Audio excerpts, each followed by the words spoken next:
Well, first of all, thank you. And Sharon, thank you for making all this happen and for, of course, making it happen in Chicago.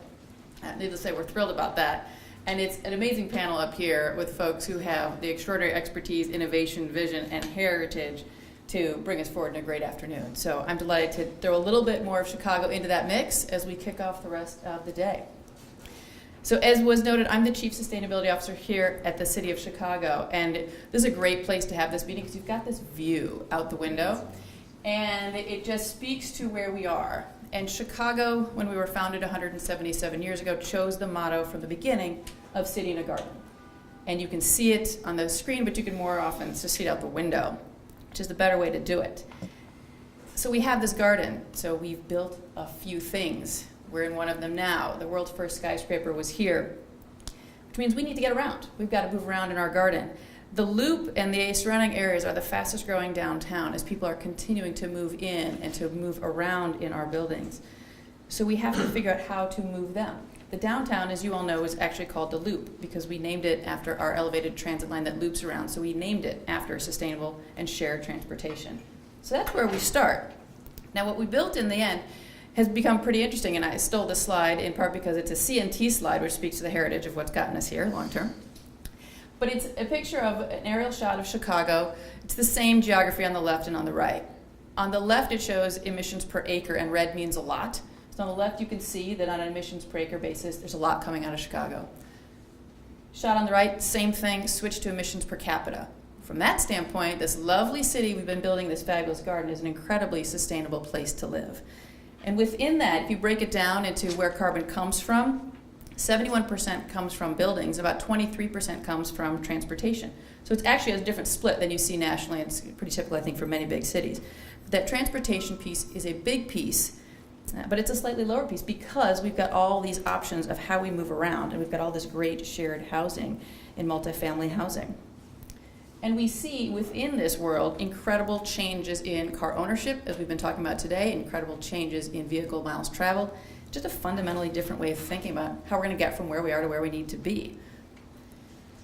As we think about sustainability and that big picture of the mayor's vision, which is to deliver a more livable, a more competitive, and a more sustainable city, we come forward through a plan called Sustainable Chicago 2015. And it has 7 goals. And what I want to give the shout out to here is goal 3 is actually called transportation options. It's not called transit, it's not called transportation, it's actually called transportation options.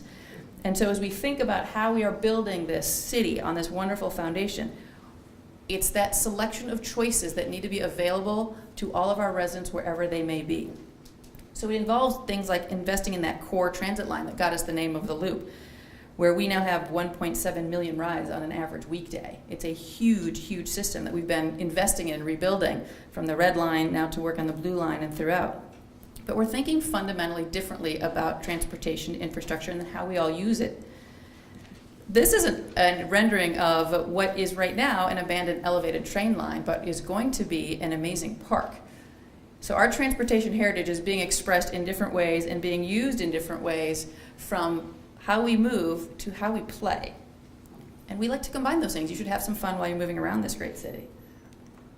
One of the ways that is increasingly happening is Divvy. So we think of Divvy essentially as transit. Divvy is our bike share program. It's the first new transportation system in 50 years in Chicago. We went from 0 bikes a year and a half ago to 3,000. Not all of them are in the photo. I tried, but there's only so much you can do. But a lot of them are there. They're parked in 300 solar-powered stations around the city, and it's going to grow. You're going to see more in the city. You're also going to see more increasingly in some of the surrounding suburbs. And a shout out to Sean Weidel, who makes it all happen and is sitting here.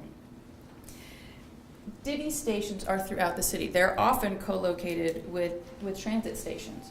So we increasingly are seeing this web.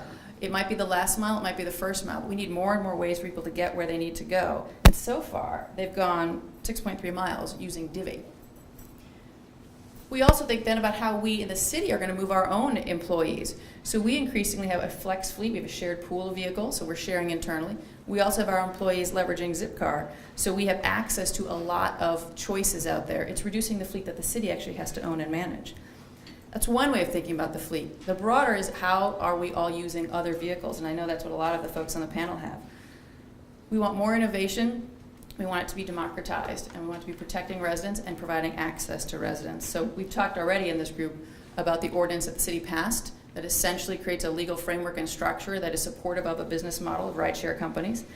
We know that increasingly there will be more and more innovation, and we want to ensure that that is shared throughout Chicago.